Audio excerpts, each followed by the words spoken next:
اعوذ باللہ من الشیطان الرجیم بسم اللہ الرحمن الرحیم۔ میں سفینہ بیگم UPS چھتکڑی سے۔ پیارے بچوں، السلام علیکم رحمۃ اللہ وبرکاتہ۔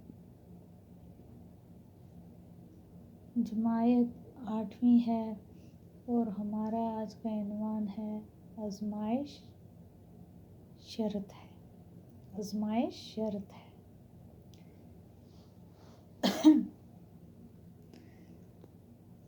بیٹا، ہم آج نیا چیپٹر شروع کریں گے جس کا نام ہے آزمائش شرط ہے۔ آپ پیج نمبر 65 نکالو۔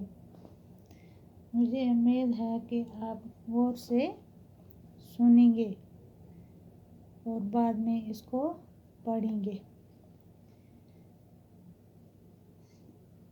جیسے کہ ایک بوڑھے آدمی نے مرتے وقت اپنے اکلوتے بیٹے کو نصیحت کی، یعنی کہ ایک بوڑھا آدمی یعنی ماں باپ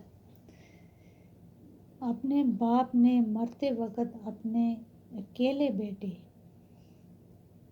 کو سمجھایا کہ آزمائے بغیر کسی کو اپنا دوست نہ بنانا، یعنی کہ بغیر سوچے سمجھے یا آزمانے کے بغیر کسی کو بھی اپنا دوست نہیں سمجھنا،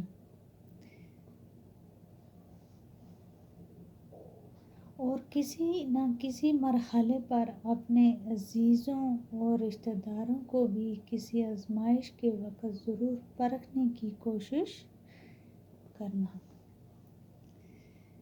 اور کسی وقت اپنے جتنے بھی پیارے دوست ہو یا رشتہ دار ہو، اپنے قریبی رشتہ دار ہو، ان کو بھی بغیر آزمانے کے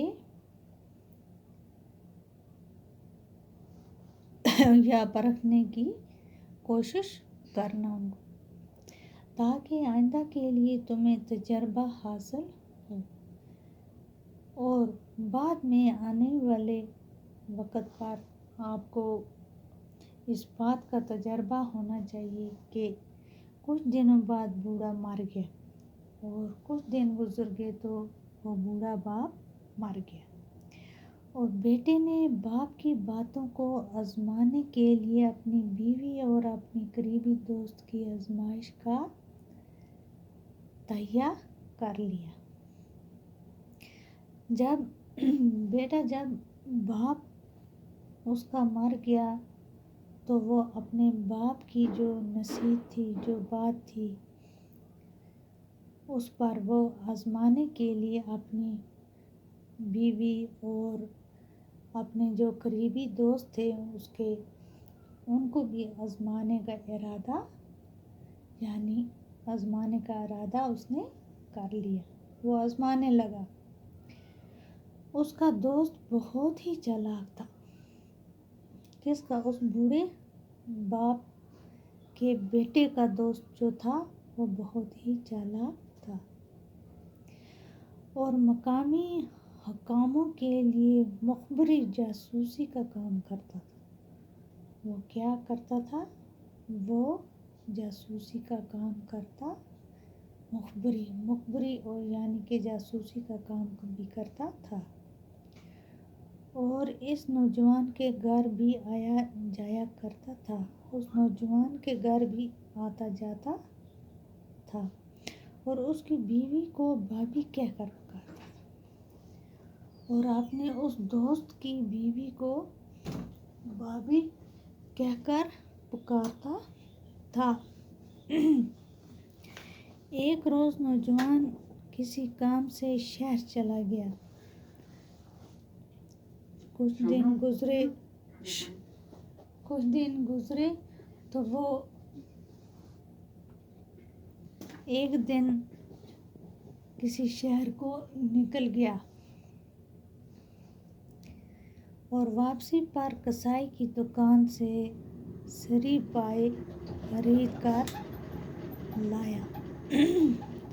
جب وہ واپس گھر آنے کی تیاری کی اس نے تو آتے وقت ایک کسائی کی دکان سے یعنی کہ سر اور پاؤں خرید کر لے آیا۔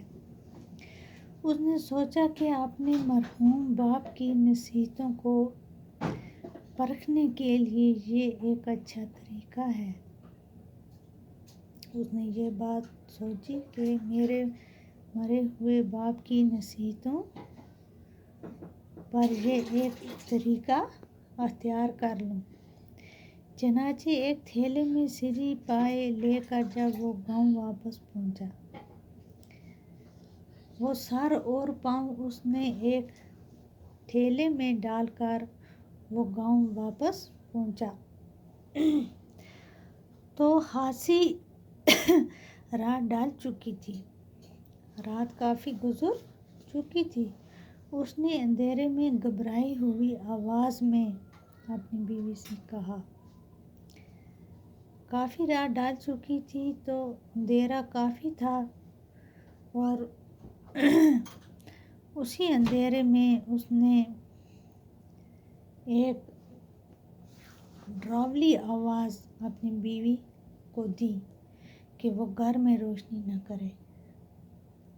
اس نے بولا بیوی کو کہ آپ گھر میں روشنی نہیں جلانا، اور ایک کدال لے کر کے چپ چاپ آنگن میں ایک گڑھا کھودنے لگا، اور اپنے آنگن میں وہ ایک گڑھا کھودنے کے لیے جو وہ کدال لے کر کھڑا ہو گیا اور گڑھا کھودنے لگا۔ بیوی کی حیرت کو خوف و دہشت میں تبدیل کرتے ہوئے اس نے کہا کہ میں نے اپنے ایک پرانے دشمن کو قتل کر دیا ہے۔ اس نے اپنی بیوی کو بولا کہ میں نے اپنے ایک دشمن کا قتل کر دیا ہے، اور اس کی کھوپڑی کو انتقاماً اپنے آنگن میں دفن کرنا چاہتا ہوں، اور اس کا سر جو ہے اس کو میں اپنے آنگن میں دفن کرنا چاہتا ہوں۔ بیوی چپ چاپ گڑھا کھودتی رہی، اور نوجوان نے اپنے ہاتھوں سے تھیلے میں رکھی ہوئی دشمن کی کھوپڑی کو دفن کر دی۔ اس کام سے فارغ ہو کر نوجوان تو گہری نیند سو گیا، لیکن اس کی بیوی کو خوف کے مارے ساری رات نیند نہ آئی۔ صبح کو نوجوان کہیں کام کرنے کے لیے چلا گیا تو اس کا دوست جو سرکاری جاسوس تھا، اس نوجوان کا دوست جو سرکاری جاسوس تھا ان کے گھر میں داخل ہوا اور نوجوان کے بارے میں دریافت کرنے لگا۔ نوجوان کے بارے میں پوچھنے لگا اس کی بیوی سے۔ اس نے دیکھا کہ نوجوان کی بیوی کے چہرے پر ہوائیاں اڑ رہی ہیں۔ پریشانی کی وجہ اس کی بیوی پریشان تھی، اور اس کی آنکھیں سرخ ہو رہی، اس کی آنکھیں لال ہو رہی تھی۔ پہلے تو وہ سمجھا کہ میاں بیوی میں کچھ ناچاکی ہوگی۔ اس جاسوس نے سمجھا کہ شاید میاں بیوی آپس میں کچھ جھگڑا وغیرہ کیا ہوگا، لیکن یہ بات اسے خلاف معمول محسوس ہوئی، اور اس نے پوچھ ہی لیا کہ بھابی سچ مچ بتائیں کہ کیا بات ہے۔ اس نے بھابی سے پوچھ ہی لیا کہ آپ پریشان کیوں ہو، مجھے بتاؤ آپ میں کیا بات ہے۔ بیٹا آج ہم اتنا ہی سبق پڑھیں گے، مجھے امید ہے کہ آپ اپنی کتاب کھول کر اس سبق کو ریپیٹ کریں گے اور اپنی نوٹ بک پر اتاریں گے۔